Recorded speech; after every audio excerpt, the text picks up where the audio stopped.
பல்கலைக்கழக மாணவி விவகாரத்தில் மர்ம நபர் ஒருவருக்கு தொடர்பு உள்ளதாக தாங்கள் கேள்விப்படுகிறோம் எனவும் இதுகுறித்து சிபிஐ விசாரணைக்கு உத்தரவிட வேண்டும் எனவும் பாஜக முன்னாள் மாநில தலைவர் தமிழிசை சவுந்தரராஜன் தெரிவித்துள்ளார். சென்னை கிண்டியில் உள்ள ஆளுநர் மாளிகையில் பாஜக மகளிர் அணி நிர்வாகிகள் தமிழக ஆளுநர் RN ரவியை சந்தித்து பேசினர். பின்னர் செய்தியாளர்களை சந்தித்து பேசிய தமிழிசை சவுந்தரராஜன், தமிழகத்தில் அறிவிக்கப்படாத அவசர நிலை நிலவுகிறது எனவும் அண்ணா பல்கலைக்கழக மாணவி விவகாரத்தில் இன்னொரு நபருக்கு தொடர்பு இருப்பதாக நாங்கள் கேள்விப்படுவதாக கூறினார். மேலும் அந்த இன்னொரு நபர் யார் என்பதை ஏன் மறைக்க பார்க்கிறார்கள் என கூறிய அவர், இதுகுறித்து சிபிஐ விசாரணைக்கு உத்தரவிட வேண்டும் என கூறினார்.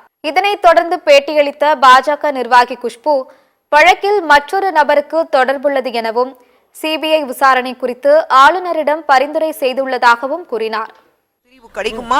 இந்த டிஎம்கே கவர்மெண்ட்ல இந்த கேஸ்ல ஒரு முழு நம்பிக்கை எங்களுக்கு கிடையாது. அவங்க சரியாக இது வந்து கேஸ் கொண்டு போவாங்களா எங்களுக்கு நம்பிக்கை கிடையாது. ஏன்னா ஒவ்வொரு முறை இந்த மாதிரி பிரச்சனைகள் வரும்போது டிஎம்கே சார்பாக யாராவது வந்து இங்க இருக்கிறது குற்றவாளிகளை வந்து ப்ரொடெக்ட் பண்ணி அவங்களை பாதுகாக்கிறதுக்காக எல்லா வேலையும் நடக்குது. இது பலமுறை நம்ம பார்த்திருக்கோம். இப்போ வந்து அந்த குழந்தைக்கு தீர்வு கிடைக்குமா எங்களுக்கு சந்தேகமா இருக்கு. அதனால தான் ரொம்ப ஓப்பனா எங்களுக்கு சிபிஐ இன்கொயரி நிச்சயமாக வேணும் நாங்க சொல்றோம்.